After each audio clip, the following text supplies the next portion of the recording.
Right, this afternoon we are going to be doing some activities which are going to help you to learn about places abroad. We're going to be using some dice, which I've made with some photographs on.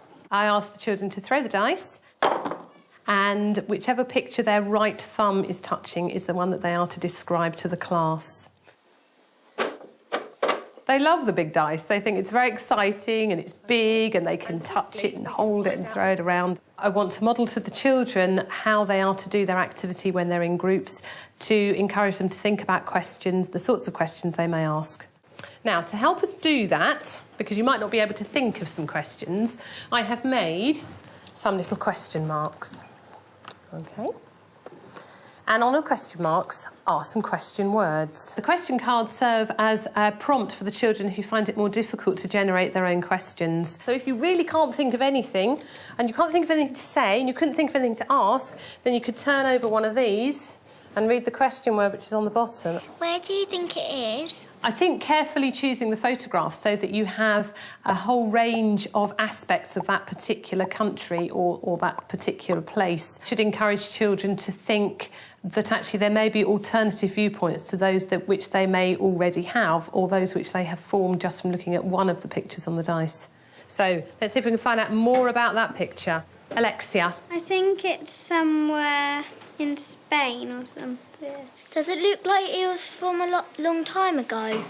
It looks a bit like when Miss Haynes was younger than she is now. OK, thank you. On each table, there's going to be two little groups of three. One group is going to have a dice with some more pictures of an overseas place, somewhere that's not in Britain.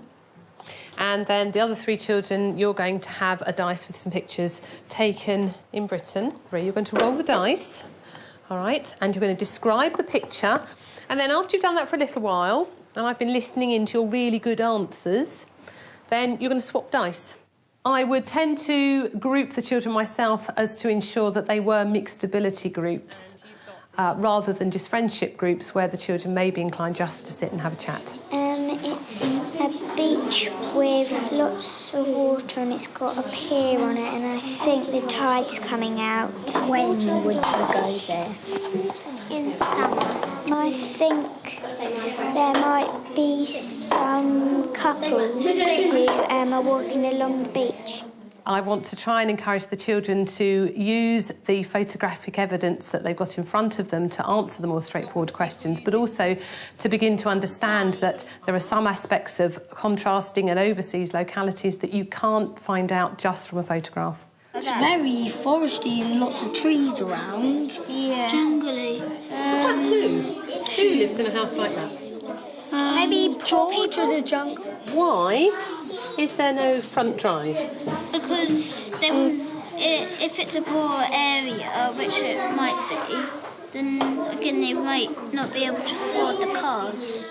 I see myself as a facilitator, listening to the conversations, helping children to generate questions, and perhaps for some children who are able to ask and answer quite straightforward questions, I would encourage them to answer some more complex questions, or even pose questions that they cannot find the answers to just from the photographs. Does it look like fresh fruits and fresh vegetables?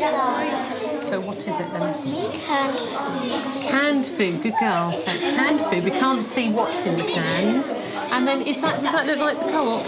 No. What do you think that is? Scales. Scales? What are they going to do with the scales? To weigh the food. To weigh the food? That's interesting, isn't it? I'm hoping that the children will become better at asking questions of evidence in general, rather than just accepting and describing what they're seeing.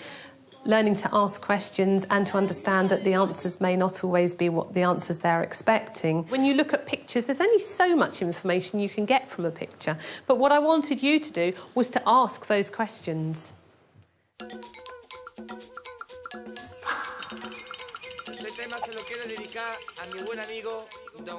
This activity is actually called drawing a wordscape. Very similar to a landscape, except in this case you don't actually just colour the pictures in or colour the landscape in. You use words to describe that landscape, and it's those words which actually create the picture itself.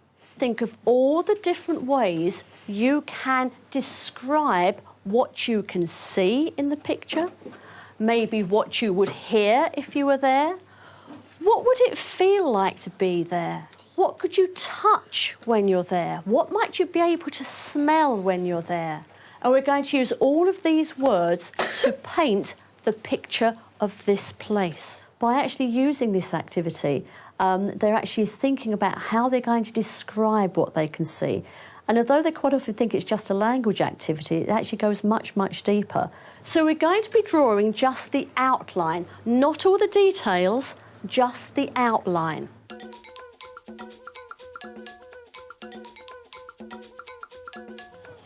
You can now see we're left with the outline that you're going to have. OK, so you've just got the outline. The main aim here is, first of all, to show the children how to use the different colour, so they're using the correct colour in the various areas of the landscape, to ensure they don't go over the lines, obviously, otherwise the landscape doesn't actually work, and also to show them how they can change the size, the direction and the shape of their letters to actually fill a whole of a landscape area in with words, so they are literally painting with their words. All of the children will have on their table at this point in time a landscape each and a blank piece of paper or an outline already drawn, depending on the differentiation that you're providing from those children. It's also useful to have dictionaries and thesaurus on the table at the same time. Oh, good boy, Henry, using the thesaurus. Yeah. What word are you looking for? Warm. They're a bit shiny, go say. Huh? Yeah. The middle one's a bit shiny. Huh? Waves. Oh, I can actually use that, thanks. For the children that have particularly lower ability or the lower ability groups, it's really useful to have the whiteboards out so you can brainstorm all together. Do you want to try deep on your whiteboard first, just to make sure? Sound out. Duh. We've done the E sound, haven't we? One idea for the lower ability group is to actually draw the outline for them first. Another way you can actually differentiate is by giving the children different types of photographs. So you can have much simpler ones for the children who have a smaller vocabulary, or you can have more complicated photographs for the children who you really want to stretch and extend. A further way you can actually change this activity is by doing it on the computer.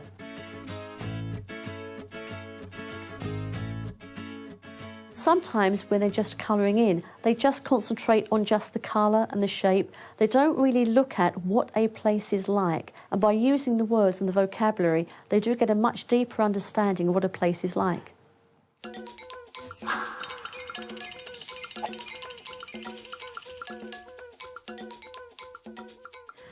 I'm going to give you a bit of a puzzle this afternoon, though, because I want to see how well you know St Lucia and how well you know London. The idea is for the children to actually look at different photographs from two different locations, preferably one which is local and the other one which is a distant locality, and start to look in detail at what the locations are like. Let's see if you can pick out which are St Lucia photos and which are London photographs. What's it a picture of? Otis? London, because the houses look quite different to St Lucia. Once they've identified where they think it's from, you then have to start questioning why they think it's from that place. The sky is quite white, it's quite dark, and in St Lucia the sky is really white. Good boy, Otis, well done, because you've used all the evidence from the actual buildings and you've used the evidence from the climate, what it's actually like, the weather. You have got between two, so with your partner, you have got two boards. One says London and it's got spaces for 6 photographs. One says St Lucia and it's got spaces for 6 photographs. All of the children would already have on their table the 2 sorting boards or bingo boards and a whole selection of the photographs they're going to sort in an envelope on the table ready for them to use. Can you put the London photographs on the London board, the St Lucia photographs on the St Lucia board, but when you're talking with your partner and deciding where they're going to go, I want you to discuss with your partner why you think they belong in that place. This one, I think, is definitely St Lucia they're like dressed up in London. We occasionally don't normally have that much dressing up. It's English because I can tell by the writing. That would be St. Lucia because we normally don't have that type of feather dressing or hats. If you find that a child has most obviously got one of the pictures in the wrong place, the idea is not to actually suggest to them that it's incorrect, but just question them carefully to ask them why do they think they've actually put that photograph in that location. Oh, right, girls, you think you finished? Yeah. Right, talk me through these then. Why do you think this one is London? As you go around and actually talk to the children, it's a perfect way of assessing their learning.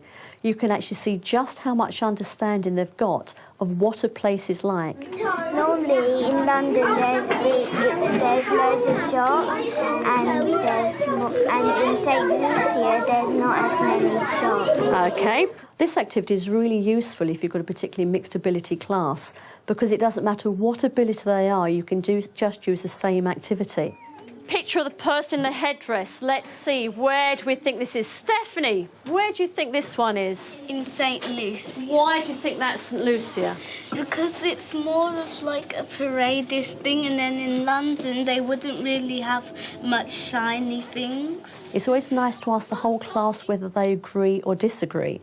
And this is where you normally get the great surprise and the shock where you suddenly see, well, actually, you're all wrong when they get one completely wrong because it's one that you've put in to throw the children. Thumbs up if you think that's St. Lucia, you agree with the two girls. Well, you're all wrong.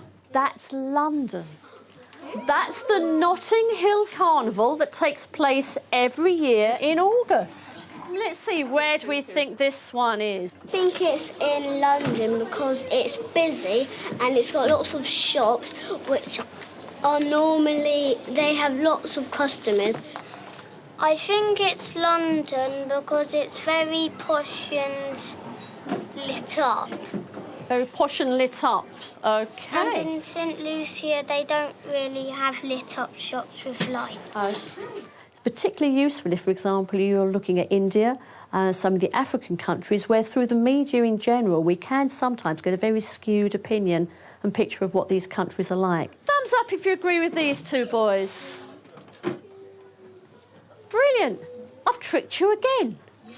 That one's St. Lucia. Although we've learnt lots about St. Lucia, I still managed to trick you. Because sometimes we get a picture in our heads of what a country or a place is like, and sometimes it's not quite right. Me and Christian were really, really surprised when we heard Miss Watson say that nearly the whole class was wrong. The St. Lucia ones were quite strange because we've been learning them for several weeks now, and some of them we thought were London, but they were actually St. Lucia. I think she made us think how similar the capital city is to London. Yeah, to our main city. Yeah.